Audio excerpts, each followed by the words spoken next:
Ayan pre, ayan. Ito tutorial natin pre. Tayo sa Discord natin. Ayan po tayo sa webhook pre, webhook.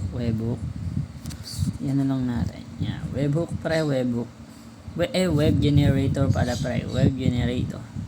Ayan, click mo tong link yan. Click mo. Punta ka dyan. Pindutin mo yung continue. Ayan, continue. Kunyari hindi ikaw yan, pindutin mo yung not you, ito yun. Pero pag ikaw yan, ano mo lang, pindutin mo tong katabi ng yung tatlong guhit na to sa taas. Ayan, tas pindutin mo yung settings, tapos may lalabas na ganyan, kahit ano lang lagay mo diyan, yan. Yan, kahit ano lang. Lagay ka lang diyan. Yan, tas yan, nakalagay ka na diyan, i-back mo lang. Pumunta ka sa Chrome, yan, sa Chrome, i-search mo is Discord login. Pindutin mo yan. Ay, teka. Tuturo muna. Yan, search ka ng search ka pre ng ganyan. Kunyari nakaganyan ka. Click mo yan. Tapos i-open mo yung desktop site na to. Ito, ayan o. To. Yan. Tapos, pindutin mo yan, tas pindutin mo agad yung open Discord in your browser. Yan, pag hindi mo magawa, delete mo na lang yung yung Discord Discord. Yan, tapos create ka ngayon, create ka ng Discord mo, click mo to, yung plus na yan, ito yung teka, yung plus na to, yan. Tapos create my own, ito. Tapos for me and my friends, yan. Webhook. Yan, webhook. Ayan, webhook. Ayan, nakagawa ka na. Tsaka, isum mo ngayon. Ito yung nagawa mo server. Tapos, isum mo. Pindutin mo to para settings na yan. Ayan, tapos, click mo yung integration. Create webhook. Ayan, naka-create na. Click mo to. I-copy mo to. Copy webhook URL. Na-copy mo na. Punta ka sa note mo. Note mo. Ay kahit wag na kung maalalahanin ka naman. Lagay mo doon yung mo. Tapos punta ka dito sa kanina. Ayan, pumunta ka diyan. Tapos ilagay mo dito yung kinapin mo doon. Ayan o, yan.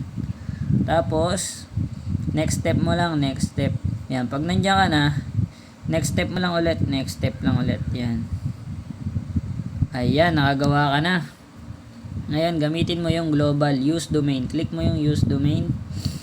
Tapos, pindutin mo tong system. Tapos, i-on mo to age changer. Yan. On mo yan, pre. Yan. Tapos, search Blacksprout. Blacksprout. Tapos, pindutin mo yan, pre. Pindutin mo. Copy URL. Tapos, balik ka sa Discord. Balik ka sa Discord app. Hanapin mo yung link shortener. Yan, link shortener.